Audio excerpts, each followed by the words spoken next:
the attitude of our time is an audition after the fact to be right in the center of the melee. Hello everybody and welcome back to Lazo's podcast. I am your host, Lazo. Today I'm with a long-time special friend, Ramsha. Hi Lazo, thanks for having me. Thank you for coming on the podcast. We planned this a while ago. I'm glad we finally made it work. So guys, listen, today we're going to be talking about two things in particular: identity politics and philosophy. And overall, we're going to discuss the impact of these two things on society as a whole, Western society, Middle Eastern society, however you'd like to think about it. A little background, me and Ramsha, I think I've known you for over 10 years now, right? It's been 10 years. Like, we met because we went to the same college. Yeah, it was 2012. That's when we met. Exactly. So it's basically 2022 now. It's been 10 years. Yeah, it's been a lot. Over 10 years. It's been over 10 years. Yeah, that's crazy. Oh my God, time flies. Honestly, time really does fly. And I'm glad we're still friends 10 years later. Like, I'm not friends with everyone else who went to that college, but you know, it is what it is. So. Now listen, the friendship has led to what's going to be a brilliant podcast today, and we are here at your place actually, next to this amazing fireplace, guys. This is actually one of the podcasts where we're only doing audio, but it would be one that you guys would actually like to see. So Ramsha, since we're talking about identity politics today, can you just briefly tell me what your definition of identity politics is? My definition is very simple. It's to form exclusive political alliances. You define yourself by the group that you represent. Yeah, exactly. So for example, trans people, they want to be he, him. Or Muslims just want to be Muslims, you know? You're just your group is everything to your identity. Exactly. So it becomes identity politics, literally in the name, identity politics. For sure. We're seeing a huge movement. We have been seeing a huge movement of identity politics. And earlier I mentioned to you, Douglas Murray, and you said you're familiar with him. He is sometimes controversial, but at the end of the day, controversy is a part of life, and you can't please everybody. Now, going into the idea of Madness of Crowds, a book written by Douglas Murray, why is it that these everyday issues, now these have been around for a very long time, and yet only recently, in the last few years, have we seen a large influx of identity politics taking over our lives and social media? Why? Why is it drastically gone into our society all of a sudden? A lot of people, before these movements started, they always turned a blind eye and they didn't care. Sure. Now everybody wants to pretend that they care. Yeah. With all due respect, by the way, I'm not saying that no one cares. I'm just saying that when you look at the pylon in society these days, you can understand what I'm trying to say. Yeah. So go on. I don't have the exact answer for this. I feel like with social media and the internet, everything is more connected than ever before. We have information at our fingertips. We can see these popular trends taking place right in front of us. People want to find their own tribe, Yes. And they want to feel a sense of belonging, and they want some sort of meaning, and to find that, pledge allegiance to these groups, because a life without meaning is just very depressing for human beings as a whole. And I feel like in the first world, we have the best quality of life, in the Western world, right? And things are relatively easy. Not saying that being poor is easy. No, it's not. But even poverty, right? In the West, in comparison to other places in the world, isn't as bad as it is, in say Pakistan or Saudi Arabia, right? And I feel a lot of people are too comfortable in the Western world. I actually wrote a tweet about this that went viral. Go on, tell me about your tweet. I was just bored one day and I logged onto Twitter. My uncle from Pakistan, he was just discussing my articles with me, and then he was like, what is wokeness, And I just told him what my definition of wokeness was. And then he said, wow, people are really privileged there, right? And I just said something like, oh, my uncle in Pakistan asked me what woke meant, and I told him what it meant. And he said, the people in the West are bored and they're making problems up. And it went viral within 10 minutes. And that just goes to show that I feel like people in the Western world often just find meaning through these trends. I get you. It serves as a virtue, as an identity. And you said two really important things there. The first one being the impact of social media. The second one being finding your group. Yeah. Now, it's never been easier to relate to people, because at my fingertips, whether it be Twitter or Instagram, I can vocalize my opinion to people that I otherwise would never meet. So since doing this podcast, I've done podcasts with people in Los Angeles, people in New York, and it's crazy, right? Mm-hmm. This wouldn't happen before the social media era. And what I'm trying to say is people go online, they post their opinions, and they find that they belong to more people than they thought they did. Everything becomes about fitting in. I think that's one of the biggest problems of identity politics, because I'm not sure how many people sincerely believe these. I'm not going to call it a trend because that would be disrespectful. These tribes, I guess. You can call it a tribe, beliefs. I'm not sure how many people believe them, but everyone wants to feel like they're a part of it. They definitely don't want to be or not a part of it, because they can get in trouble. People get in trouble for saying the wrong things. People get in trouble. J.K. Rowling, right? Yeah. This is a lady, she's famous for writing the Harry Potter books. But let's go a bit deeper. This is a woman who inspired a whole generation of kids to read. It's a woman who inspired a whole generation of kids to want to be actors and to go into theatre. Yeah. And yet, because she believes that trans women are not women, she gets in trouble. And we forget all of the things that she's done. We forget that she's put billions into charities. I agree. I mean, what I've noticed with these people is that they have this superior sense of morality, you know? That they're more moral and more virtuous and better human beings, and they really want to let people know that. And they feel like by kind of, you know, attacking J.K. Rowling for a very true and simple fact, which is a fact, they're better human beings and they're helping society improve, when in fact they're actually dividing people. I mean, it's really difficult. I mean, I could it's really difficult to describe this phenomena, but like I said, people are tribal, and it gives them some sort of meaning. As long as they have that, you know, feeling of meaning in their lives, they'll continue doing this. So, we talked about religion earlier as well. The Western world is slowly losing religion. And you also said we need virtue. Yeah. So even though we don't have religion, people still need virtue. Do you Definitely. think this is kind of what it is? People are losing religion, but they want to pick up virtue in a different way. Exactly. Lazo, you're very smart. No, I completely agree. You're very smart. No, I completely agree with you. I actually read somewhere that England is mostly an atheist country, right? These days. It wasn't before, but these days. And I definitely agree. We're Muslims, and our sense of morality or our feeling of, you know, being a better human being comes from our religion. We have that as an underlying foundation of, you know, our life, right? And I find a lot of peace in that, and that's what makes me, right? You know, a lot of people, I guess, are lacking this religious and this higher purpose, something you know? To live for. Something to live for, you know? Something to believe in. And if you don't have this solid foundation of religion, or philosophy or spirituality, you will be a lost human being. And I feel like our modern day society totally lacks that. You completely defined the whole phenomena. I appreciate that, but listen, I want to push back a bit, because I think when cancel culture first started, it held a lot of merit. Yeah. Now I'm going to give two very important and good examples that everybody knows. Mm-hmm. We know Harvey Weinstein and we know R. Kelly. Oh yeah, definitely. Both these men are guilty of, they're genuine predators. They're guilty of sexual abuse, psychological abuse, harassment to the largest degree. What I'm trying to say is, when cancel culture first started, it really held a lot of merit.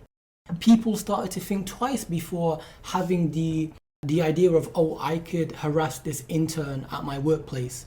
Because they were like, oh, hold on a second. People no consequences, right? But now, because of cancel culture, we had consequences. So what I'm trying to say is that cancel culture started from a very pure thing. Did get rid of some real predators out there. Definitely. But where did we go wrong? This really goes back to what we were discussing. People need a sense of meaning. Something that starts making such a positive impact, how does it go off the rails so quickly? Because it wasn't that long ago when Harvey Weinstein lost his credibility, was basically charged of all his counts in court.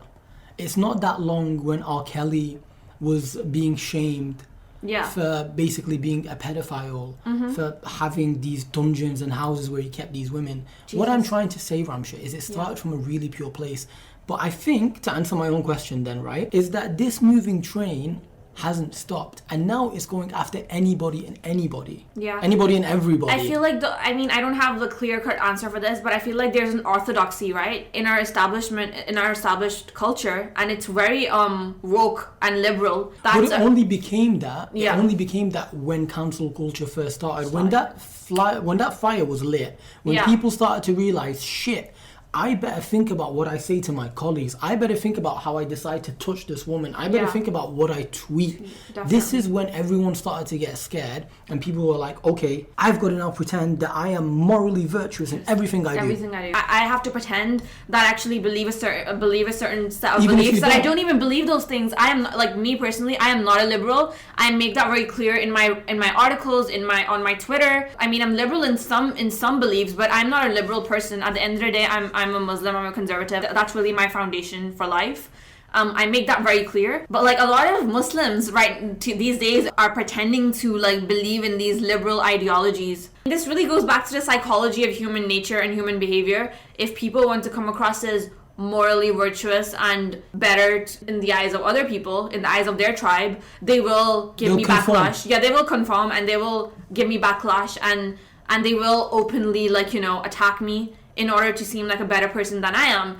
And I guess that this is what the new whole orthodoxy is about, to be like, to completely always be morally pure, morally virtuous, to never have like, you know, to never have opposing views, to never have done or said anything even remotely bad or controversial. We're not even saying anything bad or controversial, discussing things that have been the norm since millennia. It's not even like, it's what we just discussed is not like something new. It's been the case for like centuries, you know? Exactly. But now apparently we can't even say these little truths, and you know, a society which doesn't value truth is truly in trouble, you know? Yeah, it's like Jordan Peterson always says. Yeah. But before we move on to Jordan Peterson or anyone else actually, you noticed, you have noticed, we've all noticed, even the companies are jumping on these bandwagons. So we noticed this very early with political beliefs. It stemmed from general society, then it went online, and now it's in the corporate market. To an extent that companies or any institution with a global presence deliberately does things to appear more inclusive. Definitely. So I was reading that companies like Google are deliberately not hiring certain people, whether white or Asian. Certain white people. White or Asian, sure, based off merit, so they can look more inclusive. Actually, another example is Harvard University. Harvard University deliberately filters out a large number of Asian students and doesn't give them the places at their academic institution because they want to give that to other ethnic minorities that would not be represented otherwise. Yeah. Now this says two things. First thing it says is academically, Asians do better than... They excel very well. Yeah. Right. Secondly, what it says is, if you want to look at it from a more sentimental view, maybe they're trying to give people an opportunity that otherwise wouldn't have one. Yeah, but then where do we draw the line? Because if Harvard as an institution is one of the best universities in the world, if someone spends years of their life on merit trying to get in, is it not unfair to then not let them in because of their race, to let in someone else based on their race? Do you see what I'm trying to say? You're trying to right the wrongs by righting another wrong. For sure. So you're trying to say we want more ethnic minorities at Harvard, but they can't be Asian. I mean, I think... So what are we actually doing? What are we fixing? I mean, look, the whole point of universities is to find truth. Not just truth, but it's to excel in certain disciplines and academic fields, right? And that is the point of universities, to innovate and find knowledge. That's the whole point. Let's just forget everything else. And if you're not doing that, then what are you really doing, right? As a society, we depend on these academic institutions to give us answers to help us progress, right? And if we're not picking the best of the best, or people who are really dedicated their entire lives to a certain discipline or a certain field or a certain interest, but we're picking someone due to their race, then that's definitely not fair. We're making the same mistake twice. You're not actually doing what you're designed to do. And I actually wrote an article about this. I didn't enjoy my last few years at universities because I just felt like I wasn't really learning anything. It was very ideological. Do you think that these universities, like these professional companies, they're also concerned with looking virtuous, that they start making 100%. other mistakes that they don't realize? We're righting one wrong by going into another wrong. And it just doesn't make sense. And what I've realized is that I don't know who's leading this liberal wave. I actually don't. I know is if you oppose it, you're wrong. Yeah. And that's actually crazy because I consider myself a liberal. I always have done. Yeah. But when I go online these days, I don't think I fit into the typical liberal. No, I don't either. You know, it's weird because I mentioned before, I'm not like a typical liberal, but I do have some liberal beliefs, you know.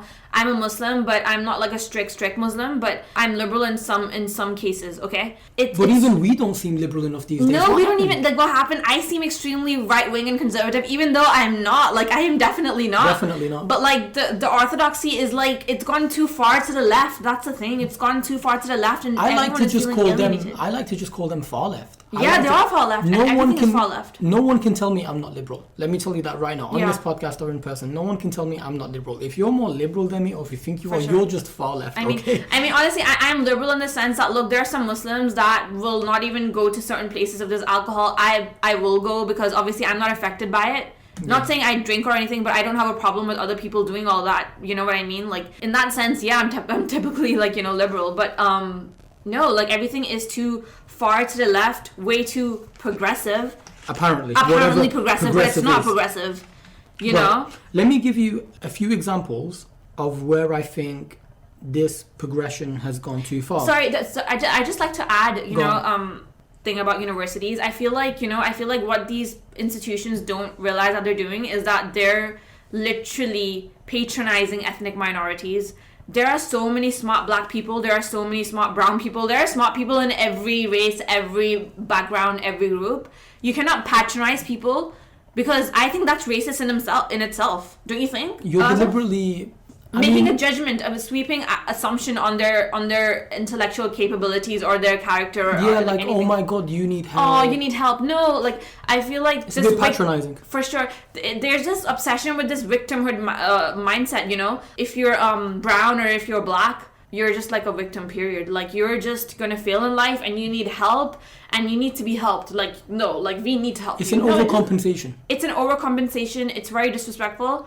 It's rude. And you know what, I've noticed this, like a lot of people that believe in these like victimhood ideologies, right, or have a victimhood mindset, they believe the world is against them and the world's out to get them. Eventually becomes a self-fulfilling prophecy, right? If you have this negative mindset about the world, oh my god, like I'm brown, I'm Muslim, or oh my god, I'm therefore whatever. I'm disadvantaged. Yeah, you're already putting yourself behind in life because you already have such a horrible view of the world. How are you going to progress with such a negative mindset? You need to have more positivity in your life, you know. You need to believe in yourself. You can't. Yeah, it's a bit problem. dangerous. And I think Lazo, even within our diaspora, like in the Muslim community, right, sometimes I get a lot of backlash because I always say to myself, like, okay, you know, I'm not gonna let that like be a disadvantage. I'm still gonna do what I want, right? Whereas there are some Muslims, well, actually a lot of people these days, sadly, they believe that, oh, like, you know, everything is Islamophobic, everything's racist, and that's it, like, you're a victim. And look, that's not the case. I'm sure, yeah, of course racism exists, Lazo. Like, I'm not saying it doesn't exist. Of course it does. Do you know what? Let me just tell you this. It's a fact that humans actually have an inherent bias. This is like a psychological fact. Not even a I think it's an actually empirical fact. Sociological as well. Yeah, sociological fact, right? You know, as a society, we've progressed so much. People aren't dumb. Like, people aren't stupid. They know they can judge a person when they see one, and they can make a judgment on a person based on their work ethic, their character, everything, you know, their personality, whatever. Once again, I'm not saying that whatever, like, racism doesn't exist. Of course it does. But it's not everywhere. If you grow up in an area where you are a minority, you will be marginalized. Definitely, no, I agree. But that also comes down to, like you said, human nature. We fit in for sure. with our own group.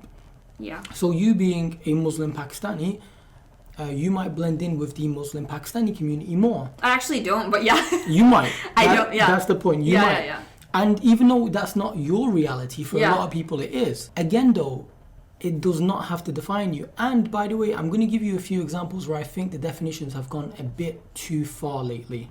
So Ramsha, leading on from what we were saying, I want to give a few examples of where I think the left has gone too far. Okay. Are you familiar with the feminist Germaine Greer? No, I'm not. Okay, this lady is a pioneer for feminism. In fact, a lot of people say she's a radical feminist. She's been working for women's rights, for feminist rights, since the 1950s and 60s, writing books, campaigning, making speeches at universities. Wow, okay. So basically, she's literally a feminist hero. Okay. She really is. No one can deny in the comments or anywhere you want that Germaine Greer is a feminist hero. Okay. But even cancel culture got to her. Ask me why. Why? Because she would not state that in her beliefs that a trans woman is a real woman. Wow. So after all, like we talked about J.K. Rowling earlier, Definitely. how all of her achievements have been thrown to the side and they want to cancel her. Jermaine Greer is a victim of the same thing. This lady has done so much for female rights just because she does not want to say that trans women are real women biologically.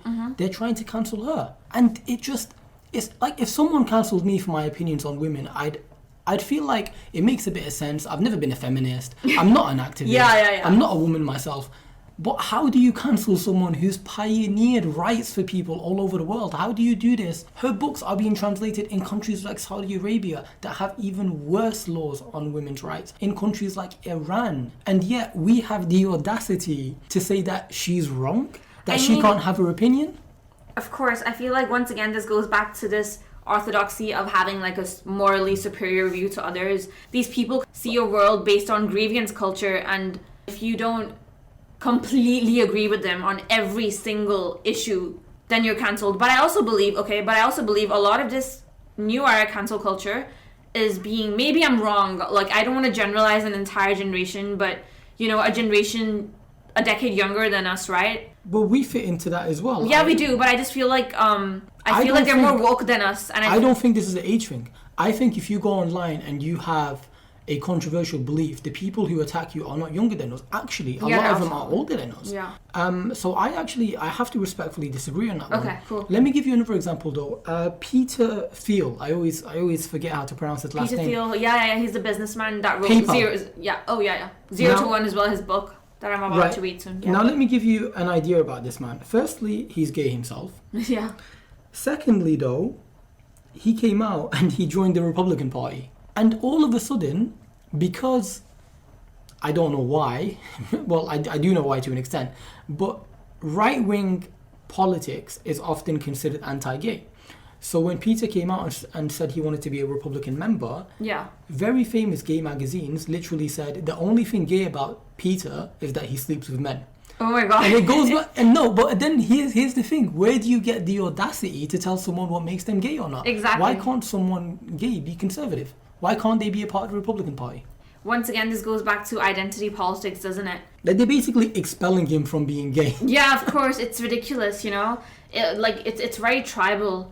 They feel like that he's like been a traitor to their tribe. Exactly. For having a different mindset, like he's a traitor, and you know he deceived his people. And how dare he do that? The craziest thing is, it goes back to what they believe in. They don't want to upset people, so they don't want to upset people by upsetting people. Yeah, for They're sure. trying to silence people. You know, I always say that, you know, today, like we have to. The weird thing is that today, right? We're always looking for things that divide us, whereas I actually try and find common ground between me and the most different people. Like over the course of like 2 years since I've started to write and stuff, and like, you know, whatever, doing all that, I've become friends with people who I thought I'd never be friends with. I could never have imagined being friends with like certain right-wing people because I just thought they were too right-wing. And I've never been, you've known me for 10 years, I've never been so right-wing. Yeah, and I'm not right-wing, but I wouldn't have ever thought that, oh my god, like I will be friends with such a right-wing person. But I actually try and find a common ground, something that we both have in common or something that we can bond over, and then I'll try and build our friendship or our foundation off of that. Based on our similarities. Based on our similarities. Whereas people these days want to find everything that divides them, and they don't want to acknowledge any of their similarities. They just expect people, you know, to have the exact same perfect view. And if you don't, shut your mouth. If you don't, shut your mouth. Yeah, it's like a form of bullying, don't you think? Like it is. I feel this is how bullies operate. Like if you don't listen to me, shut your mouth. Like okay. Now let me tell you where the blame kind of lies, because I certainly don't want to just go around blaming casual people. I think the biggest blames actually belong. Well, the first blame is that these issues actually existed for a long time. So a lot of people who are gay or have have been oppressed racially, they have every right to feel that, because for the longest time they have been oppressed in one way or another. Yeah, for sure. No, and now it's all just coming out. So think about a dam that's exploding, and the dam is filled with everyone's opinions and everyone's grievances with life. I think though politics does not help. No. Especially looking at America, I think one of the most telling things was when Joe Biden was having an interview with a black man, Charlemagne, and literally said, if you don't vote for me, you're not black. Where do you get the balls to tell someone whether or not they're black? I think that was quite racist of him to say that. I think that itself is very racist. Forget racist, ignorant. And if you're talking about, I understand you're campaigning to be the leader of the free world, which he won. For those that don't realize, Joe Biden is the president of the United States right now. Yeah. But where do you get the audacity to say that? And why do so many people agree with you? Like, here's the thing. I'm not saying that a majority of black people didn't vote for him. A majority of black people definitely did vote for him. And black women especially voted for him. Yeah. Probably because of Kamala Harris. For sure. Especially. So that's okay. We can see a correlation between the Democratic Party and the black vote. Okay. For sure. But still, where do you get the cojones? I mean, I you know what? I actually did read the first 2 pages of Douglas Murray's book a few months ago. I actually forgot what he exactly said, but he said liberal societies have progressed the most in history in the sense that they gave all of these minorities rights and they helped, you know, these marginalized communities find their voice. I think it was something along those lines. But now those achievements are being used to kind of like topple the foundation that this Western society was built upon, right? I feel like, sorry, I don't exactly know the exact words of like, you know, what he said, but it was something like that. And that really made sense to me, you know. I feel like they're trying to right all of these wrongs in the most weirdest, most bizarre ways. They have this like guilt for the past, you know, for everything that happened, and they just want to somehow correct these things. But like, you can't change the past. And also, a lot of those views in the past were actually, sadly, they were accepted during that time. So, you know, with every time we have our own cultural shifts, and that was the cultural trend back then. Not the cultural trend, but the established cultural narrative, you know. It's strange that these people don't have the wisdom to even like acknowledge that. It's really weird. It's very childish. It's emotional, feelings-based. Our society is so obsessed with feelings that they have actually forgotten what rationality is. It's crazy. I'm going to draw an interesting parallel, though. Yeah. This is my personal opinion. Mm-hmm. In the 48 Laws of Power by Robert Greene, rule number 5 is all about your reputation. Yeah. Reputation is everything. Guard it with your life. Now, earlier I alluded to companies jumping on these left-wing bandwagons, not because they believe them, but because they wanted to maintain. Wait, let me just stop you here. You're reading the 48 Laws of Power? I didn't know you were this cunning, Lazo. Wait, I'm joking. Not reading, I have. Oh, okay. I have read it. Now, here's what I'm going to do. I don't make accusations, but I'm going to make this accusation. I don't see how overnight companies became rational and emotional and they wanted to back everybody. I think a lot of these companies that people have sponsorships for are literally companies that just want to make sure that their products keep selling. Yeah. So if they have to put out a statement saying that they support this movement or that movement, they'll do it. Not because they care necessarily. Oh, I'll give you a perfect example of this. Sorry. Go on. Because a CEO is not hired to care about your feelings. Exactly. He's hired to sell. He or she is hired to sell. I'll tell you the perfect example of this, right? A lot of these, I'm not going to name this multinational company for obvious reasons. Don't want to get labelled or whatever. Yeah, you might want to sponsor my podcast. Yeah, exactly. No, but like there is this multinational company. Actually, there's multiple of them, but there's this particular one that is extremely woke, and they're constantly talking about diversity. And you know, obviously, diversity is good. It's fine. We all want some diversity. It's fine. I'm a diverse person. You're a diverse person. But they're obsessed with diversity, inclusiveness, and all of that, right? But they get all of their clothes are made in these factories which pay diverse people from like, you know, places like Bangladesh and India, like below minimum wage money, which is not even enough to live on. It's like slave labor. Free modern day slavery in 2022, Lazo. By these companies.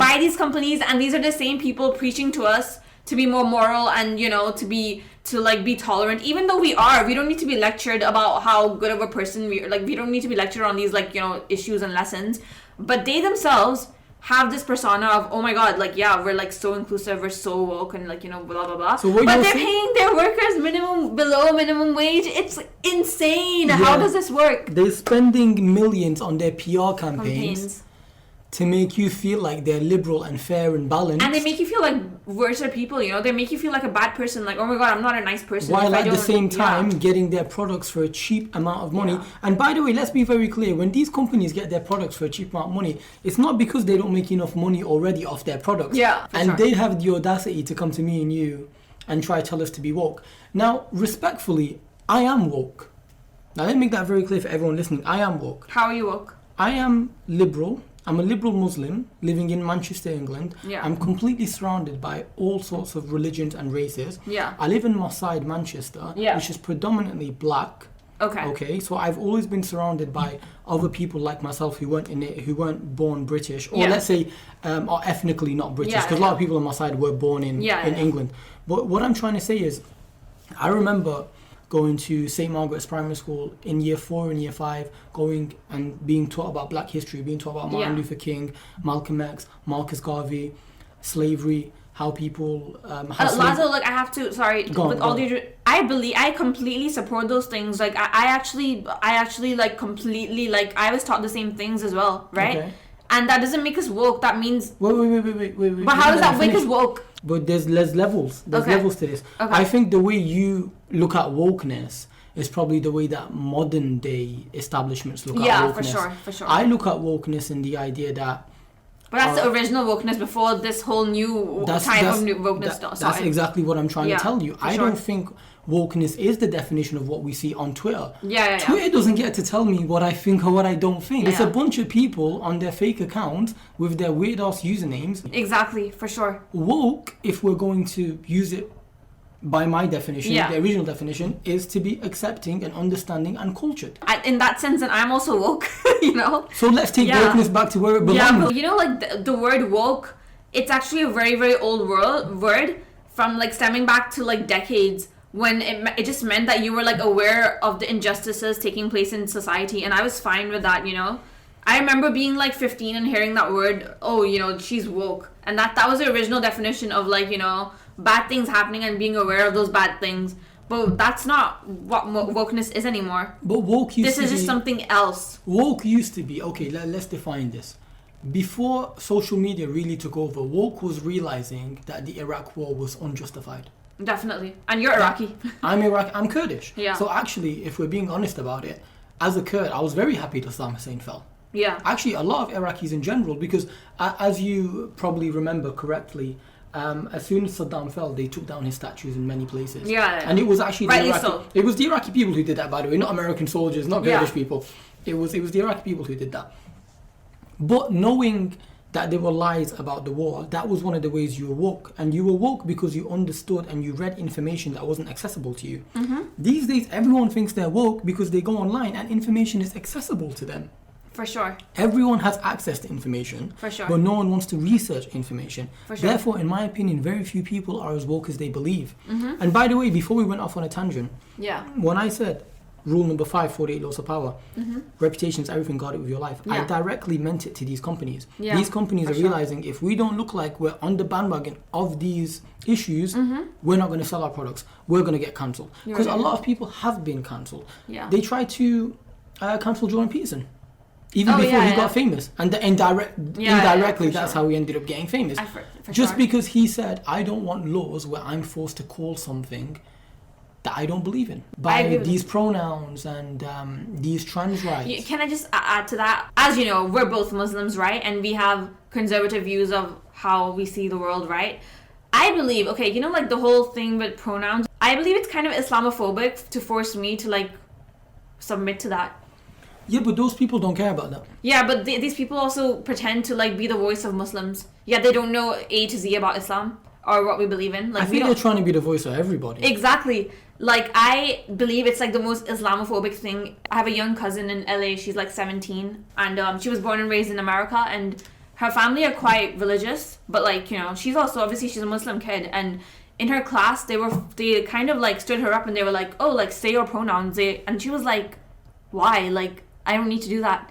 What is this ideology that you're like forcing me into? Like, and then they were like, she was like, why should I change myself for how God made me? You know, it's just insane that. Did she get in trouble for that, by the way? She did, and she had to like, her parents got involved in everything, and I don't know if she's changing school, colleges or school. Yeah, it did turn into a thing. It was kind of crazy. And I've kind of heard that California is really woke in that sense. I only visited California once, don't have any real experience of being there, but I've heard that's where all of the most popular woke trends like originate from. And I think her parents are thinking about moving to another state. That's how bad it's gone. So I think in America things have gone bad very quickly. Very quickly, it's insane. But it's crazy. what shocked me is your cousin's 17. So they put that pressure on at a young age. At a young age. For how long are we gonna pretend to think that these things are okay? Ramsha, personally, when I think about these new left-wing ideologies, I don't oppose them per se, right? Contrary to some of my beliefs here, I'm pushing for the narrative of the podcast. At the end of the day, if I want a good podcast, we need to tackle all narratives. But contrary to what I've said to an extent, my biggest problem with this is that we no longer seem to live in a redemptive society. What I mean by that is people are being judged purely by their mistakes. Not just current mistakes, but mistakes that happened many years ago. Could you think of an example of that? Yeah, I mean, like Kevin Hart many years ago, I think he wrote something homophobic, which obviously was not on nice. Twitter, I think, right? On Twitter, yeah. And the consequences of that was that he was not able to host the Oscars. And that's like a perfect example of what you're saying. Like, exactly, 100%. This actually came up on the podcast before. Kevin Hart, this tweet from, I don't know, maybe 6-7 years ago, someone scrolled all the way down his Twitter, what the hell? found That's so scary. That's so creepy. It's something he apologized for. He said that was a part Very of mean, me that no longer exists. He understood and acknowledged that he was wrong for the tweet. But instead of being redemptive, instead of understanding that people change over time and that we learn from our mistakes, everyone changes. Like, no one's, it's not like a stagnant thing. But like, my question to you now is that how do we move forwards from that? Like, how do we exist in this society which refuses to forgive people? We have to be redemptive. We have to forget, because you got to think about it. Actions have consequences, right? Yeah. And we live in a world where actions can't be taken back. If me and you have an argument now, there's no way to erase that. No. Your words live on. But time always goes on. But this takes me back to an example. In the 1950s, there was she was, you could call her intellectual thinker, Hannah Arendt. Okay. Hannah Arendt, sorry. Okay. Hannah Arendt. She's German. Yeah. And I'm going to quote you something from because she talks about forgiveness very profoundly. Okay. She says, without being forgiven, released from the consequences of what we have done, our capacity to act would, as it were, be confined to one single deed from which we could never recover. We would remain the victim of its consequences forever. Do you see what she's trying to say? If we can't forgive, we can never move on. If I can't say that me and Ramsha had an argument, but I'll forgive her, the relationship will never be the same again. And we're living in a world where someone tweets something and they lose opportunities. Now, Kevin Hart is internationally recognized and is a movie star. For him, losing out on hosting the Oscars isn't the biggest deal on the planet, because at the end of the day, he'll get a million more opportunities like that. But for a regular person who loses their job based on a comment, that's their livelihood. That's their livelihood. That's and they their are not bread and butter. And they are not Kevin Hart. They are not going to get Netflix deals. Okay? They're not going to get paid millions to do stand-up. They will actually be consequenced, and their livelihood, like you said, will be affected. And let me ask you a question. Yeah. If me and you were judged off our tweets from college, do you think we would be... No, like we would just like, we would be cancelled for life. We were stupid. Yeah, we were stupid. We had no, you know, like I actually not recently, but I've just kind of like found out that our brains actually don't develop until at least you're 25 years old. So like your brain is literally developing like at that age. You're not even like self-aware or conscious, and you don't even know how to talk to people. Like I did not know how to talk to people when I was 19 or 18. Like I was very, very stupid and naive. And I'm sure you were too. I mean, we're teenagers. We're supposed to be stupid, you know? Exactly. We're supposed like, to be you're supposed, you know, that's fine. It's fine. Like, that's how you are as a kid. But, like, you're not even forgiven for that. You can't even be a kid anymore, you know? You can't be a teenager anymore. It's insane. Like, I don't know how we got to this point. Shall I give you a crazy example? Yeah. I won't name this person. Because it's very sensitive. Yeah, although it happened many years ago. Yeah, for sure. It happened in America. Yeah. So a girl was going to prom. She was wearing a Chinese themed dress. Okay. Because she was inspired by the culture. Okay. She posted it online on Instagram, I think. and she was wondering, you know, in her mind, she thought she was going to get likes and everyone's going to be like, oh my God, what a nice dress, enjoy prom. But do you know what the backlash was? What was the backlash? This is cultural appropriation. Again, what does a 17-year-old kid know about cultural appropriation? Yeah. What does she know about life, Lazo? When you're 17, you're like a kid, not a child. But on Twitter, yeah. On Twitter, no one cares if you're young, if you know things or not. Yeah. They just pile on. It's and this is why Twitter is by far, in my opinion, the most toxic social media platform. Yeah, I mean, like, it's weird because, like, it's the only platform I'm kind of active on. I don't really post on Instagram. I have, like, 5 posts on Instagram. Twitter, I don't even tweet that much, you know, for obvious reasons. Would you not think Twitter is toxic, though? You know what? I'm not gonna lie. You think it's so? I know that you have a problem with it. I feel like it really depends on who you follow. So I follow a lot of philosophy accounts. I follow intellectual thinkers. I follow authors. I read their tweets. I find it to be very intellectually stimulating. I read and write a lot, as you know. So for me, yeah, like, you know, for me, it's fine. It can get toxic, definitely. Too much of anything can get toxic, right? I respect that. Yeah, but like, I feel like Instagram is more toxic than Twitter. Okay, well, see, this is where we disagree. Yeah. The point is, it's fear-mongering. It's grouping people together. Tribalism. Instagram and Twitter directly show you what relates to your opinion. So therefore, you can meet more people that think like you, and together you can go and attack people. Now, I'm not saying everybody does that. If we're being completely honest, this is a small minority of people that are going online and making all the noise. But for some reason, for the first time in a democratic country, the minority is speaking for everybody. Do you know of an author called Nassim Taleb? No. He talks about the minority rule. I forgot what book Nassim's not here, so you tell us. I read some of his books. Like, he's very active on Twitter. He's funny. I find him funny. But like, he says that some of these minority groups like are able to like literally shift the culture of like certain establishment. The main group actually like kind of like submits to the minority and Why like is change that? it. It's a phenomena. Like, for example, like an example of this is how like halal meat is like normalized in high school. So like in like most primary schools in England, most of the meat in these schools is like halal, and that's only because a minority of students are Muslims and they demand that. But like, you know, non-Muslims don't need to eat halal food. My only argument to that would be that religiously I actually need to have halal meat. So I get what you're trying to say, but I think that example in itself, I'll tell you what it is. Yeah. I'll tell you what it is. I think the problem is that I do not think as humans, our brains are wired to have this much attention at once. Do you know how they say fame is a drug? Yeah, People can almost be famous now off a tweet, off one interaction. for sure. Our brains are not hardwired to know how to manage the opinions of 1,000 people at once. When we're online and we're being attacked for our opinions, whether right wing or left wing, Yeah. and we overload and we panic, Yeah. and we indulge in the rudeness and we get angry and we snap back and we block people and we mute people. The reason is because we as humans were not brought into this world biologically to interact with this many people at once. It just doesn't make sense. It's an overload. You know what? I feel like a lot of people on these social media platforms are just not self-aware. I feel like they have very low impulse control and they get emotional. They keep scrolling up and down, you know.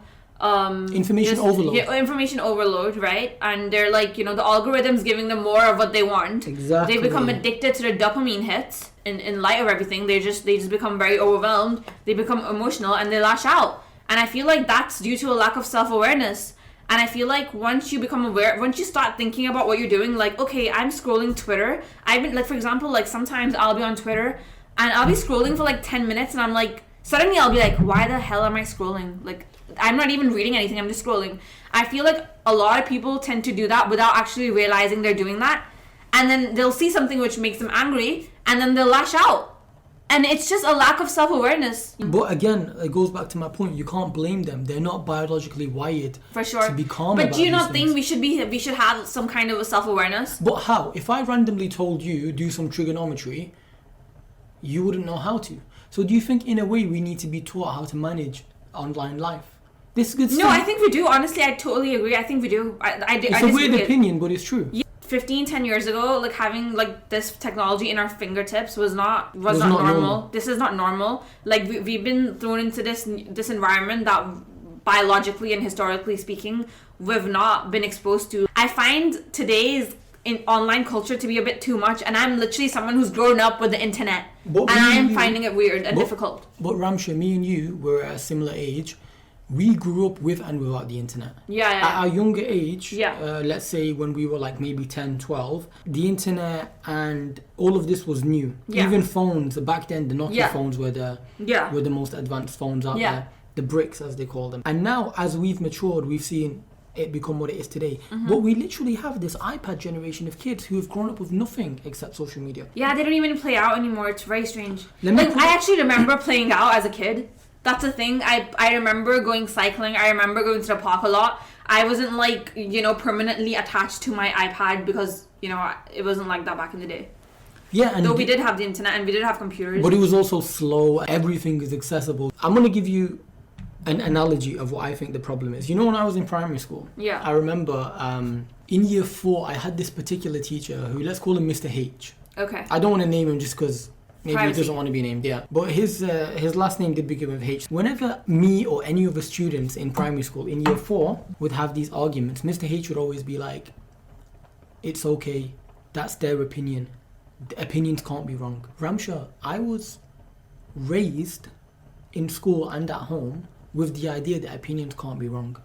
These days, kids are not raised like that.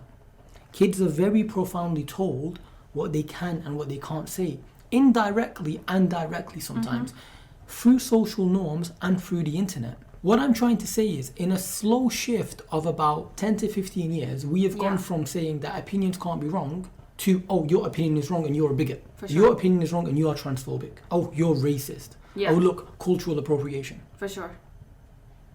Back in the day, I'm Kurdish, right? Back in the day, if my friends came in and went to a party with Kurdish clothes, I'd be flattered. You'd be flattered. Yeah, I'd be like so flattered, like, oh my god, that's so cool. But now, people have to tread lightly. Oh, I don't know if this is racist. Is it cultural appropriation? No, it's sharing culture. This is what we do. It's finding common ground. You know what? If someone wore like Pashto clothes or like, or like wore Pakistani clothes, I'd be like, oh my god, that is so cool. That's so cute. I'd love that. Like, I'd totally like admire and that about them. by the way, I, as recently in 2020, I went to my friend's wedding. In Pakistani clothes? No, yeah. Oh Jay. my god, that's so we'll sweet. call him Jay. Jay and N got married. Yeah. And I was literally wearing Sharal Kameez. Wow. Like, I love that. Like, you're finding common ground. Like, what the hell? And it was lit. It was nice. And to be honest, like, isn't this, like, right now, like, I'm wearing, like, leggings and a top and, like, that is Western clothing. Isn't that, like, cultural appropriation? I'm not actually in Western clothes. I'm not in Pashto clothes right now. Or, like, Pakistani clothes. I'm not. Like, not that you have to be. We should be able to share things. There should be common ground. There should be common ground. Finding something to bond over. When you have food from another country, that, like you said, is common ground. When you're listening to rap music that comes straight out of America, straight out of New York, Eminem is not culturally appropriating something. He is embracing something. For example, I'm really big on hip hop and rap. Sometimes I noticed Middle Eastern instruments, Middle Eastern samples. I don't complain about it. I embrace it. Yeah. Why do you think this is happening, Lazo? Like, I don't have the answer to your question. People are overcompensating. It's not a question. It's a direct truth. People are overcompensating. We've come from a world of pure injustice, and everybody's scared of repeating injustices. Nobody wants to look like the bad guy, so everybody wants to overcompensate. Oh, do you not think that people should have the rationality to recognize that isn't the way to go about? You're expecting too much from people. So do you think they're like literally incapable of being rational? They need to be taught, but here's the problem. They need to be taught to be rational? Yes. Oh my god. Because rationality is often normality. Okay. And if the normality is to be irrational, therefore you are irrational. Oh my god. No, you make a good point. I was listening to a podcast by Steven Pinker, and he kind of argued the same thing.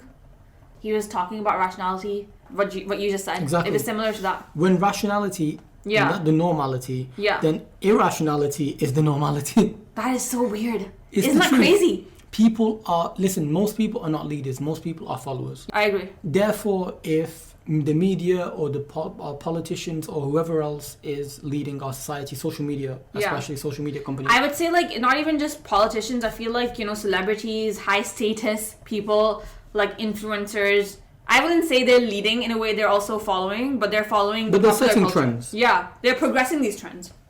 But the problem is, as they say as well, and I'm Muslim by the way, but I can appreciate all religions and cultures, as they say in the Bible, For sure. the road to hell is paved with good intentions.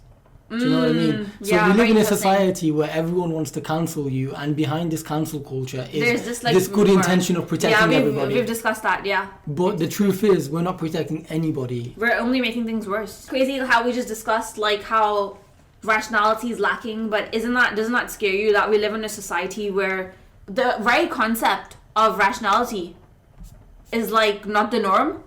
Here's the And thing, though. you're in a society full of irrational people who are just basing their entire worldview through feelings or emotions. I would push How back. do you live amongst such people? How do you? It feels like you're like an awakened soul between drones. That's how it feels like. I would push back and say it's actually not as bad offline. But here's the thing, people online are protected over a screen. I tweeted about this a few days ago. Maybe I should just, like, get into that as well. Yeah. Literally, the fact that no one can reach you, the fact that no one can pull you I up on what you're completely, saying. oh my god, I completely agree with you. I wrote about this the other day. I wrote, this is why it's important to Can I give cultivate in...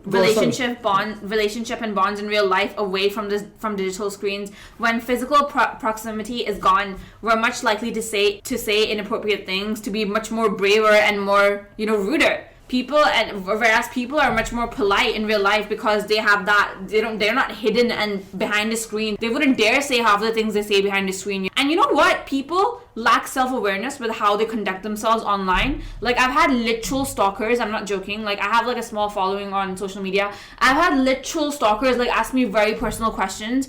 And I thought to myself, I would never expect a normal person in the real world to ask me such questions. Why is this person asking me this? It's because they're behind a screen, they lack self-awareness, and they don't know how to conduct themselves. They think because they're hidden behind a screen, behind a fake account, they can say all of these things, right? The truth is, like, honestly, I feel like nowadays it's so easy to find someone. Like, if you really want to know who someone is, you can find out who they are, right? This is why, like, it's so important to, like, keep our interactions online limited with people. Realize that the real world isn't as insane as this online world. No, 100% I agree with you. I was just going to Yeah. say that. Our online personas do not define us. But online, there are less consequences. People can say whatever the hell they want. No So one's true. going to pull them up on it. They can Yeah. be trolls. And even if you block or report an account, what's Instagram or Facebook actually going to do? Well, I'll tell you something. There's a public figure. Not gonna name this person, but, like, I think he got, like, death threats. Someone was just like, oh, like, I'm gonna find you and I'm gonna kill you and stuff. And this person who attacked this public figure said this to an anonymous account. Public figure was like, yo, like, I'm gonna find out who you are. And it took, like, a few months and that person ended up in jail. And honestly, like, Lazo, like, honestly, if I felt harassed online, if I felt like my privacy was being invaded, I would definitely go to the authorities. I would take initiative and I would try and, like, make them pay for the consequences. I don't believe that, people we should just ignore this because, oh, like, what are they going to do? No, you can, if you really have the resources to go after someone and make them pay for, harassment online or whatever, you can make it happen. It's just If about, you have the resources. I do believe that cyber bullying and cyber crimes are, like, very, very, like, normal, and I do believe the police is starting to take it seriously, and I feel like it should be taken seriously. No, for because we sure. live in this online world now. Everything's online. Like, since COVID has started, like, how much more time do we spend online? Like, we even work from online. If you're, like, causing trouble for someone online, then you should get in trouble. There should be consequences because this is our reality now. You should conduct yourself as to how you conduct yourself in the real world, period. No, 100% I agree. with Sorry I went on a tangent there. So Tangents are perfectly fine. They're welcomed on my podcast. really went off topic there. I think you actually led us on to a perfect Yeah. topic though, because you said something very important, and it was that our normality is now online. Therefore, you're right, there needs to be policing. Who's policing this? Clearly, the companies aren't doing it properly, so new initiatives are being put in place. I'm with it. It's like the people who tweeted and commented all the racist stuff on Saka, Rashford, but that was and Sancho yeah. during the That European was from final. But weren't they, like, foreign accounts though? They weren't British accounts, were they? I think only a At the small end of the day, percentage. It was still racist. At the end of the day, it was racist. You know what? Like, I'll tell you this, right? I think someone proposed this bill where it would be, like, criminalized to have, like, anon accounts, I think. Ah, okay. Why? Because there's a lot of abuse online. And look, I was against it. But then now, since I'm realizing that this is our new reality and, like, this whole metaverse stuff and, like, how everything's just shifting online, how we're working online, how we even need social media for our work. I believe social media was honestly an option. I feel like now it's becoming a necessity. I truly believe that's the case. Okay, maybe criminalizing anon accounts could be a good thing, because I don't believe half of these people would have the guts to say what they say online. It is troubling. Let me suggest something. This is an unpopular opinion, because there's data privacy laws. What if from now on, in order to use Twitter, you had to truthfully, not fake, put in your name, your address, and your date of birth. So therefore you could, and that information is only for the company, but you could directly be held accountable for anything that you said. Yeah, I'm down for that as well. And there'd be no burner accounts allowed unless they also were verified. But then the flip side is, you're giving your information out to a private company who's Then you shouldn't be on a private company then sadly. Well, actually, no. If I want to be on social media, I should be allowed to go on it. But it's a private company, so, you know. So then should it be a governmental company? I don't know if it should I'm be just pushing the narrative. Yeah, I know you are. I know you're giving me some pushback. It's a good question. It's a difficult question. But look, this is also linked to the whole free speech thing, right? So a lot of people are like, yeah, big tech is a new public square and we should be able to say whatever we want. And yeah, I agree. Like, we should be able to say whatever we want. But the truth is that Twitter is a private company. Private companies don't represent us, you know? They're giving us a service and we're using their service. We're using the service according to their rules, right? But this is why I literally said Jack Dorsey, because he used to be a CEO on Twitter. So that's why I was saying to you, who gets to police the policing? And people don't always trust government either. What do you think? I'd like to... Personally, I would happily compensate and give companies my all of my details. Same. So that everyone else can do the same. And anyone could get pulled up on their bullshit.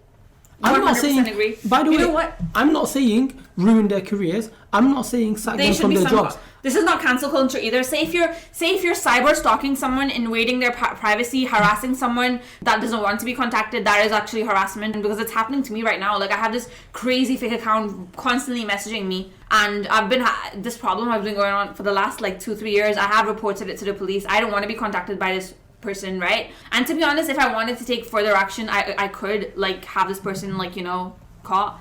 But like right now, my safety is not threatened. Like, I have nothing to hide. I'm not harassing anyone. I'm not stalking anyone. So I'll be more than happy to give my details like just to the company. And I already have they do have my name and stuff. Like, you know, on Twitter has my name. Twitter has my like information. Google has my information. They already have this. Apple has my information. But they're only allowed to use it to an extent. So you're right. Yeah. Apple, Google, Twitter, they all have your information, Ramsha. Yeah, for sure. But they can't freely use it. And if they started freely using it by saying, hey Ramsha, we've been looking at your DMs and I don't agree with that either. Okay, but then where do we draw the line? This is why I keep pushing back. You can't say that these social media accounts don't properly police what's going on, and then on the other hand say, actually I don't want them to. I don't think we can keep our privacy and allow companies to directly take people off the platform who are harassing us. I really don't. So either we let these... they already see what we do. They already have all the algorithms. They already see your pattern of behavior. Yeah. That's why they give you what you want to see, as you said earlier. But how far are they willing to step out and say, we've noticed on 10 occasions this week... Yeah, that's stalkerish. That's like some 1984 thing. No. So here's the thing. Would it be okay for Twitter... What if I said it was a feature that you could turn on? You could say, hey Twitter, for the next week, please monitor my actual messaging and specifically monitor the way this account interacts with me. And then after the week, you can say, hey Twitter, that's fine. Look at this pattern of messaging. Yeah. This is just an idea. Yeah. Look at this pattern of messaging. Please warn this account to no longer contact me, blah, blah, blah. But then block it. But then the problem then becomes, could they go onto another account? No, but if we go back to my previous idea, which is everyone has to have their real information verified on the account, that person could be caught in person. The police could actually go to their door. Do you see what I'm trying to say? Yeah. My method that I'm suggesting only works if you're actually verified on these accounts. If you are who you say you are. You know what? I feel like, okay, I have a very simple answer for this. Like, okay, there's another public figure, and I think he was not. I don't think he was being harassed by this account, right? And on Instagram, he was posting this person's like family pictures and everything else. Like, it was really bad. And this person actually went to his house and like found out who he was. And I think that happened with the help of the police. So like, if it gets that bad, just tell the police. That's like the only solution. But when you're a public figure or when you're famous, haven't you already thrown privacy out the door anyway? I don't believe that if you're a public figure or if you're famous, you should be subjected to harassment. That doesn't mean that people own your life. That's wishful thinking, though. That's not wishful thinking. Do you not think? I don't believe just because you're on the public, you have a public, like, you know, there's a public view on you. That doesn't mean that you should be subjected to harassment and you should accept it. Oh, like I decided to be a public figure. You didn't decide to be harassed, but you knew directly that the more famous you got, the more likely you were to attract these people. So this is why I say it's wishful thinking. So what are you saying, that if you're a public figure, you should accept the fact that you're going to be harassed? No, you should be prepared, not accept. No. Accepting would mean that you accept it and you're like, oh, that's okay, let it happen. If someone is going to harass public figures, they should be prepared for the consequences. That's fine. I'm with it. Dude, like I don't even know why that's a question. Actions have consequences. Definitely. And we need to live in a world where your tweets have consequences. I feel exactly. But within moderation, because remember, we just said throughout this whole podcast that people shouldn't be cancelled for their opinions. We need to live in a redemptive society, and people shouldn't be pulling up your tweets from 10 years ago and then cancelling you right here and now. Yeah, for sure. So there are limits to everything. There's moderation to everything, and I'm not going to act holier than thou and say I know how to do it. No. I'm just saying we don't have the answers here. We're just discussing. We don't have the answers, so you can call us sway because we don't have the answers. Yeah. Kanye said we don't have the answers. You don't have the answers, sway. You ain't got the answers, man. Speaking of Kanye, by the way, he's also another controversial person because as soon as he started wearing that Trump hat, a lot of people started saying, you're not black. At the end of the day, Kanye's always been Kanye, and you can't actually turn around and take Kanye out of Kanye, as weird as that sounds. But my point is, this is a man who very much cares for his culture. I think when people started calling him racist or anti-black because he supported Trump, I think that went a bit too far. By the way, Trump recently did a podcast. For all of those wondering, or I don't know when you're listening to this podcast, guys, it's currently Sunday, March 13th. Trump actually did a podcast a few days ago with some very famous YouTubers. It had 5 million views in 24 hours and then it was taken down by YouTube. Damn, I didn't know about that. What happened and why? I don't know exactly why it was taken down. YouTube have not explained themselves yet. But it's just that typical message of, this video goes against our community guidelines. It's crazy. Yeah, they always talk about community guidelines on YouTube. Yet I know someone who's literally had like videos made about them. They're like freaking defamation, and YouTube's refusing to take it down. So it's like, what the hell? It's what Douglas Murray calls naked politics. Politics for the sake of it. Yeah, I think we've summed it up quite well. We've talked about it quite extensively. You said you wanted to talk about philosophy. I did, but before asking you that, before moving on to that, I wanted to ask you, any final points on identity politics? No, I think we've covered that extensively. We've spoke about it quite a bit. Perfect. So now, lead us on the road to philosophy. Okay. How have your philosophical thoughts changed over the years? What part of you has changed over the years? I mean, I wouldn't say I'm like someone who's like super like, you know, into it, but I have started to read it and it has made a difference to my life. So, not getting too personal, I suffer from anxiety, right? I think you probably have noticed that because I was so nervous at the beginning. Contrary to popular belief, like, I'm not super social. I am a bit of an introvert and I do get anxious. Anyway, I think a lot. I overthink things. I don't know how I came across it, but someone was like, dude, like, you need to read into like stoic philosophy. And I was like, what is stoic philosophy? It's actually a very, very old way of living life. Literally like the bedrock of like Western philosophy, right? It goes back to the Roman times. I just tweeted about it as well. Every human being, there are times where we go through extreme highs and extreme lows, and society expects us to kind of be like permanently happy. Not just society expecting us, like our culture portrays human life as this like state of like permanent happiness. Like you log on to social media and everyone's having the time of their life and you're comparing yourself against them. And then I was like, oh my god, like there's something wrong with me. Like I'm not happy. Like there is something wrong with me. I need to read more about like positivity and like I need to become positive. But look, that's just a perception of, they're just showing their best highlights, right? Which is obvious. But it wasn't until I learned about stoic philosophy where I began to understand suffering. It's that we should understand these feelings, recognize these feelings, and then move on. Our society is obsessed with being in touch with our emotions. And yeah, we should be in touch with our emotions. But like I said, we can't have feelings control us. We should be kind of controlling our feelings. It's not about suppressing your feelings. It's just about having self-control. Look, it's impossible to be truly happy. The virtue of this philosophy is that we can begin to possess the daily courage to become tolerant of our emotions and feelings. Nietzsche, he said, to live is to suffer, and to suffer is to find some meaning in the suffering. And I feel like in our generation, we have this like obsession with like instantly getting what we want, and if we don't get it, then we're just total losers. It's about enjoying. It's, you know, we always want something, and we're always in the state of anxiety of, oh, like, we can't be happy until we get that thing. But we should enjoy the process. Like, say if you're losing weight, enjoy the process of losing weight. Be mindful about where you are in the present. We're not taught that in our culture, especially our generation. Until we achieve those goals, can we be happy? But it's not really about that. It's kind of like accepting the fact that, look, you're in a rough position in life, and that's fine. But let's move on from that, and let's learn something from that. And that's a virtue. I swear to God, it has changed how I look at the world. It's helped me a lot. I've become more easy to be around. Because I remember when I was super anxious, people were like, are you okay? Like, what's wrong with you? Like, why are you so upset? And people found it difficult to be around me. But since I've adopted this mindset, people find me a lot easier to deal with, if you know what I mean. Because you're more easygoing, you're less anxious. I'm less anxious. And you know, when you become a stoic, you avoid being carried away by emotional extremes, right? You gain control of yourself, you become self-aware. And you overall even become a wiser person. You realize that life is about ups and downs, and you should accept that rather than change that. You know, that's what gives our life meaning and color. It's what gives our life purpose. And you know, I think it would be boring to constantly be happy. I think that would be super weird. But like, we're not taught this in our popular culture. Like, you know, if you log onto Instagram, you have these hashtags of like, oh yeah, stay positive, oh yeah, like blah blah blah. No, like, that's just this superficial, shallow way of thinking about the world. That's not how it goes. That's not what life is about. I feel like this philosophy, especially for our generation, I feel like it should be taught, because we live in this generation of like instant gratification. But the irony to that is, whenever you instantly get something, you actually don't appreciate it as much. Exactly. It's an amazing philosophy, and I'm super into it. I've actually bought like 3 books based on this. You will probably enjoy it.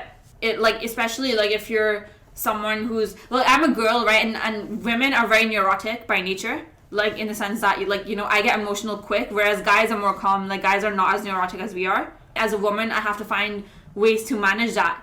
And I feel like this definitely helps. No, I respect that completely. And I am familiar with the concepts that you're talking about. Literally taking it all in. Yeah. And agreeing with you. I would personally say, to back up your point, good times wouldn't feel good if it wasn't for bad times. Do you know what I mean? For sure.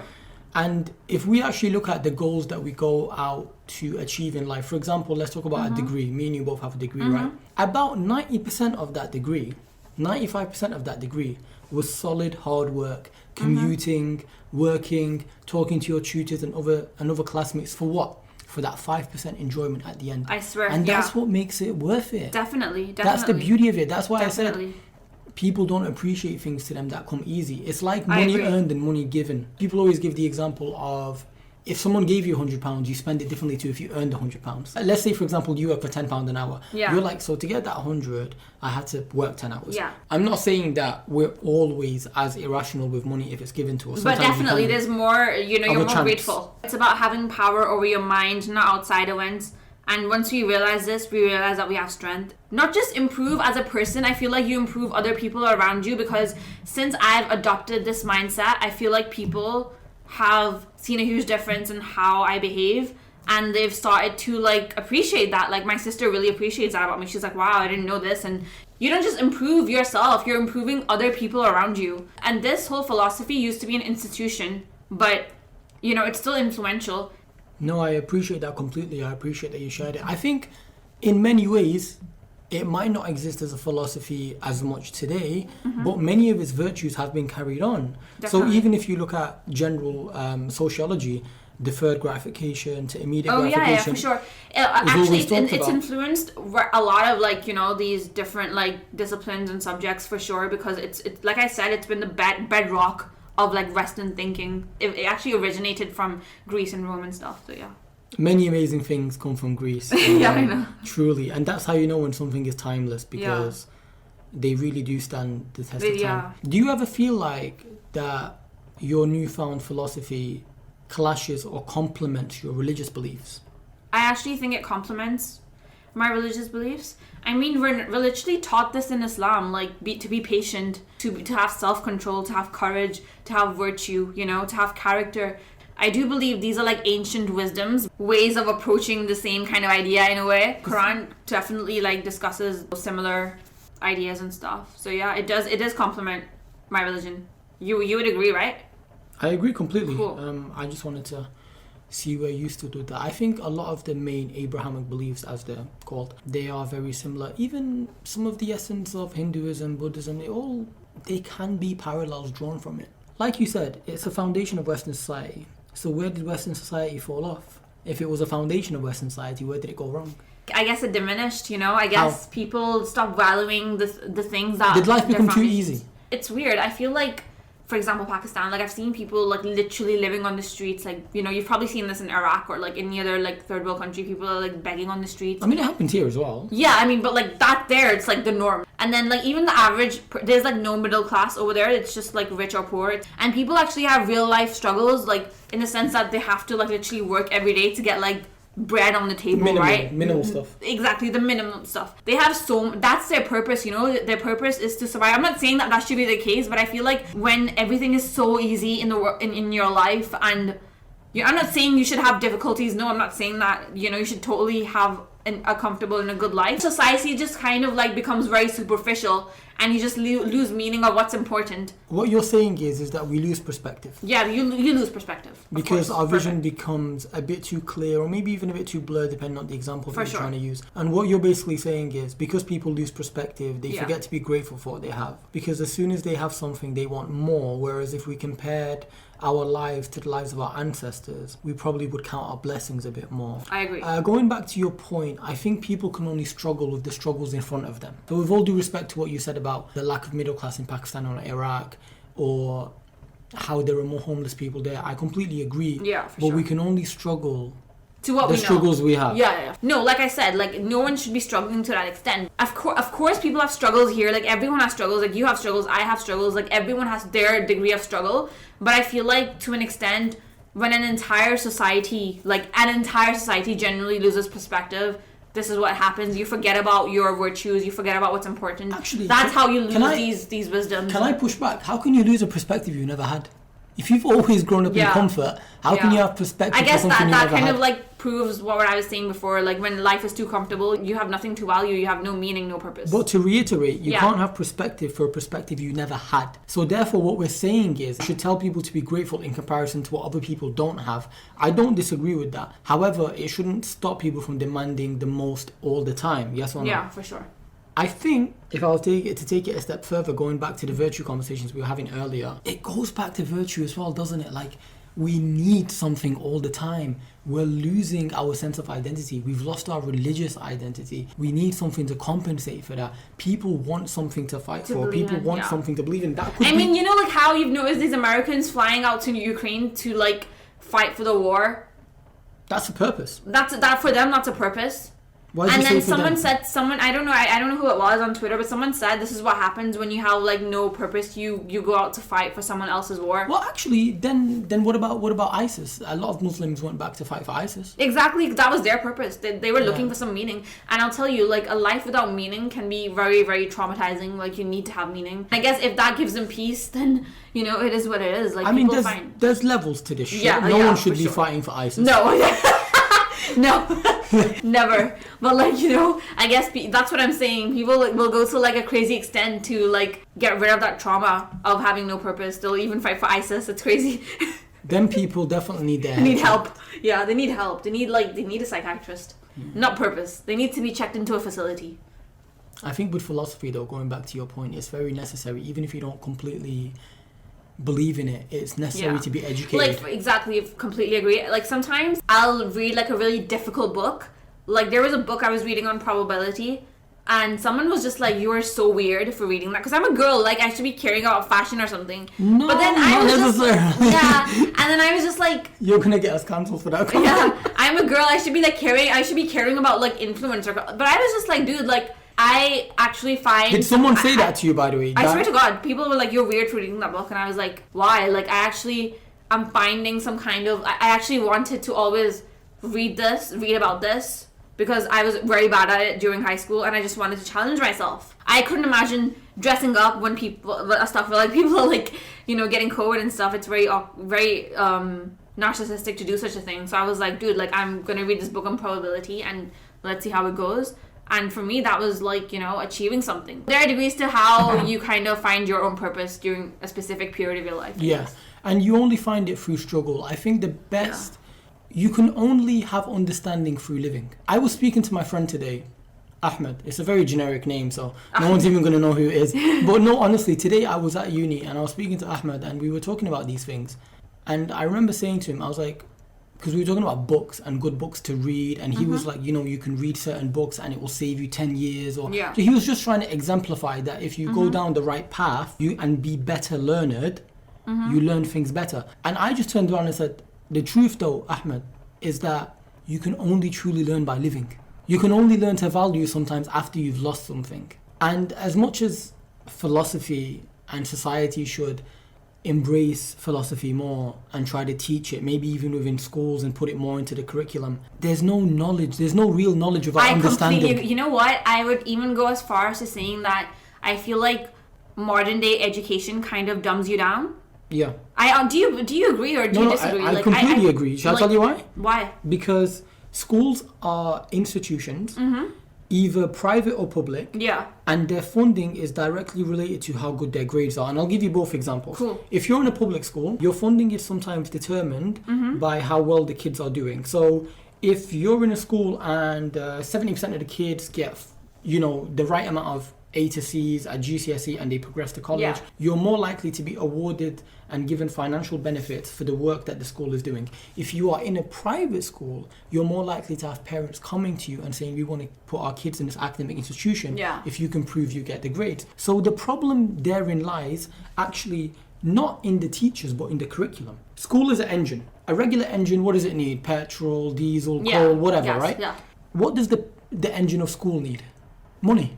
In a way, the schools aren't to blame because the schools need to perform well in order to get the right funding to put the school in the best place. Okay. If you want that drama theatre for the artistic kids, if you want that better 4G pitch for the sports facilities, then you got to show achievement in the school. And you can only show achievement through academic excellence. And the problem therein lies, how do you get academic excellence? Well, we're going to spoon feed kids. We're going to tell the kids, forget what the understanding is. This is what you put in question 3. This is right. Yeah, I completely agree with you. You're not actually seeking anything. You're like basically memorizing certain things. It's like indoctrination in a way, isn't it? You're not actually seeking knowledge or truth. You're like doing what they're telling you to do. No, I completely agree with you. You're being spoon-fed. There's no critical thinking involved, by the way. Here's the thing. Well, listen, they're kids. If we're talking about high school, I don't know how much critical thinking high school kids can actually make because they're full of hormones. For sure. They're just kids. Yeah. They're going through puberty. Actually not sure how much deep thinking they can do. But I will say this. I was literally in year 11 and I remember, I'm going to call her Mrs. S. Mrs. M, sorry. Love how you give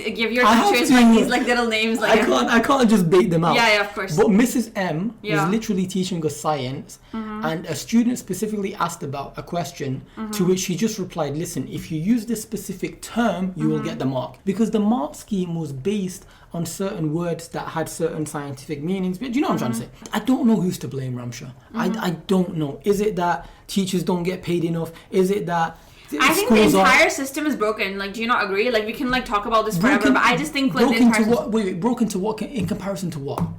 We say broken in comparison to what though? In comparison to what we had 30 years ago? Because it's better now. No, it's better now, yeah. More kids are educated. Agree. Kids actually doing something, like, do they actually have really good jobs, or are they struggling? But because most kids are in debt. They're in debt because they go to uni. So they're in debt for being educated. Yeah, because of, for sure. I agree. Sorry. But you see what I'm trying to say? Yeah. It's a double-edged sword. Like, we can't on one hand You've literally, like, made me think right now. Look. And I'm actually struggling to give you a good answer. It's okay. It's a conversation. It's okay. You've caught me lost. It's a conversation. Yeah. Look, in an ideal world, education would be free. But it's not. Yeah. Now, in one way, we can say education isn't free, this government is shit. In another way, we could say, well, in comparison to the American government, it's much cheaper. Yeah. But having said that, they recently just changed laws on tuition fees.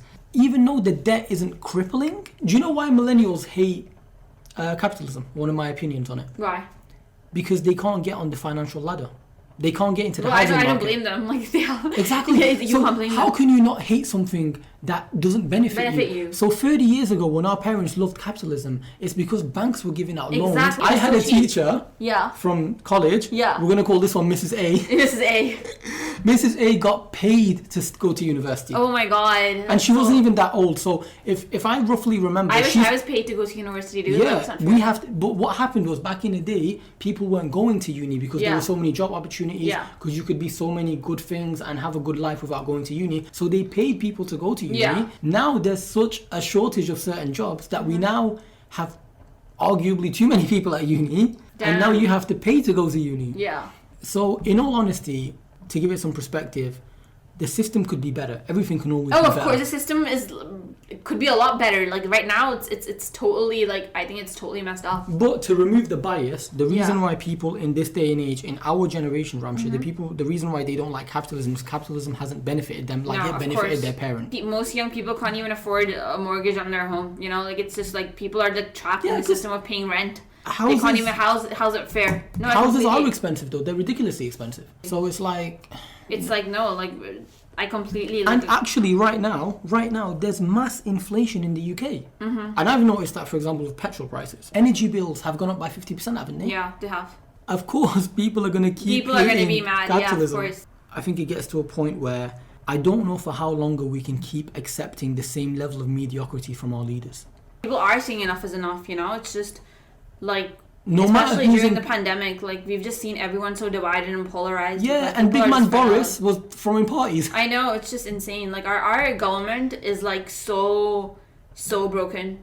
I mean, I think all governments all over the world. Yeah. The only government which I've seen kind of work is Switzerland, and they don't even have a proper government. It's the thing different. is with the Scandinavian countries, again, it's give and take, isn't it? Scandinavian countries pay way more tax than we do. But I feel like here in the West, people want free healthcare and lower taxes. Those two things don't go together. Yeah. They don't go in the same sentence. Yeah, for sure. But then again, they have like money for wars, trillions for wars. So it's like, imagine if they were putting trillions into like the public health system or like, you know, our education systems instead of war. Like how much better would life be for everyone, you know? It's just, it would be more humane. But then war makes more money. Yeah, but that's just immoral. Do you know what I mean? It is immoral, but we don't live in a moral world. Exactly, and it's so unfair. It's really sad. Speaking of the medical service, by the way, I was reading an article recently which said that less doctors are being hired, but less doctors are being put through medical school. Oh yeah, my friend who's in medicine, who's doing medicine right now, she also posted that. I can't put 2 and 2 together right now. I mean, it's just crazy, you know? Like 2 and 2 in this society is making ridiculous. 20. It's absolutely ridiculous. Like, what is someone supposed to do? I have a lot of friends who are doctors, and I've always said to them, like, I would never choose to be a doctor in this country ever. If I was ever going to be a doctor, I would have, you know, gone to America instead, where you actually get paid more for your work, and there's a better standard of practice, and there's a better quality of life, because doctors do excel more over there, and they do make more money even in there. the Middle East, to be honest. Even in the Middle East, like, I wouldn't imagine, I could not be a doctor in this country and like slave away my life like that. Like, sorry, no offense to doctors, like I really respect them, honestly. All of my friends are actually doctors. I have so much respect for them, but I personally couldn't do that. Like, they have more financial security than I do. Like, they're already making a good amount of money, like more than me right now. So, like, yeah, in that sense, yeah, but like, but it's the compromise. It's a compromise they're doing. Like, I'm not working those crazy hours like they are, you know. In a way, they are lessening their comfort mentally and physically because of the hours that they're putting in, but the benefit is money. So where do you strike the balance? So Ramsha, we've had a very deep and long conversation. Any final notes that you want for the listeners? Our generation lives in this culture of like instant gratification, right? We all need to be more mindful of how we live our life. Like, enjoy the process, stop rushing things, like live in the present. I know it's hard, but we need to learn to appreciate everything before us. If you're pursuing a certain goal, enjoy the process. Like, you know, enjoy that, be in that moment, you know. Don't rush into things. Be grateful. Like, gratitude really gives you perspective. And everyone says like, oh, like, you know, I'm already grateful, but like, trust me, like, you can't be anymore. You can't be grateful enough for everything that you have in life, you know. Don't rush into things, you know. Have self-control. Don't be so emotional. Always question everything, you know. Be critical about how you read the news, how you synthesize information, who you interact with. Stay around positive people. Like, I was listening to this like author, and he was talking about like how he was Arab actually, and he was talking about how our heart guides us and how our intuition is like our third eye. You know, listen to your intuition if something is off about something or a certain situation, you know. Believe that you have the ability to like make the correct judgment. We should always be questioning everything, even if it's someone you think you trust, like just question everything, you know. Don't just take things at face value. I respect that, and also I would say to people, take care of yourself. There is help out there online if you're struggling with anything. Everything that we've said today is opinion based. Feel free to disagree. You know, I might disagree with identity politics, but you might disagree with my view on it. So but that's keep fine. an open mind. Keep an open mind. It's okay to be with people that you disagree with, and I think that's the best how thing. you learn. If you're in a room where you're the smartest, you're in the wrong room. You know, always remember that. Don't feel overly inflated with your ego if you think you're the smartest person in the room. You're in the wrong room. You're in the wrong room. You should always be trying to learn, and we don't know anything. We need like when I say we need to live in a redemptive society, I say it because people are not perfect, and we're never going to be perfect. 100 years from now, 200 years ago, we were never going to be perfect. We're always going to evolve as humans, Exactly. It's okay. Not everyone has to agree with you. And before we leave, I'm going to give you guys a quote from Hamlet. It's Shakespeare. I have to ask you one last question. Okay, before I drop my quote. Go on, you go first. What is the biggest lesson that you've learned so far this year? This year? Yeah. That's very vague. I don't really know how to say that. Respectfully, I don't think I can understand the 3 months. Yeah. Having said that, perspective of everything, be in control of your own emotions, and oh my god, guys, this is actually the best advice I can drop you guys. Don't take things so personally. Let me explain what I mean by that. We as individuals are very critical of ourselves. We will interact with someone and we'll go home and we think, oh, did I say that right? Did they think about this? Did I come across okay? The truth is, we are fixating on things because that's how our mind operates. Our mind naturally wants acceptance. We want to make sure that we always do the right thing. But what you don't realize is the other person at the end of the conversation is just like you. They're also nervous about how they interacted with you. You can't always take things personally, and don't expect people to agree with you and be like you. Exactly. If everyone was the same, life would be boring. If everyone was the same, you could never learn anything. For sure. Respect that people are different. Respect that people won't agree with you always, but respect people regardless. My biggest lesson that I've learned so far, not just this year, but in the last 2 years, is that absolutely no one is coming to save you. You have to do the work. You have to do the work to save yourself. In what sense? I disagree with that because I believe you can have really good people in your life. No, of course. Those people can help me, but ultimately I am the only person that can save myself. From what? Say if you're internally struggling with something, right? Okay. Say if you have your own issues and you can't come to terms with them, yes, people will help you and people can love you, but you have to do the work. There are people who think, oh, if I find the perfect husband or the perfect guy, he's gonna save me. But the truth is that person doesn't want a liability. Not in this mean, horrible way, but like people want... That does sound a bit mean. You have to say if you're 30 and you don't have your life together and you can't even handle yourself, how are you gonna handle your husband or wife, you know? So you have to save yourself first.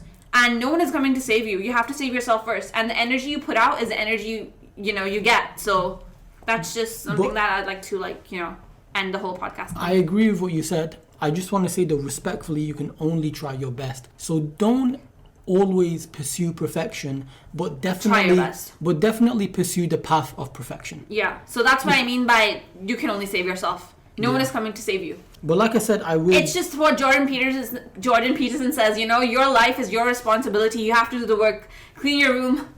That's rule number 1. Stand up straight with your shoulders back. Yeah. Be confident. Face the world. We love JP. We stand JP. Yeah. Jordan Peterson. Absolutely love you. But like I said, I am going to drop the Hamlet quote as the ending to this podcast because I think it questions uncertainty and it also shows the fragility of our minds. We can't know everything. Just to end, I will say, Lord, we know what we are, but we know not what we may be. Very nice. Take care, everybody. The Attitude of Our Time is an audition after the fact to be right in the center of the melee.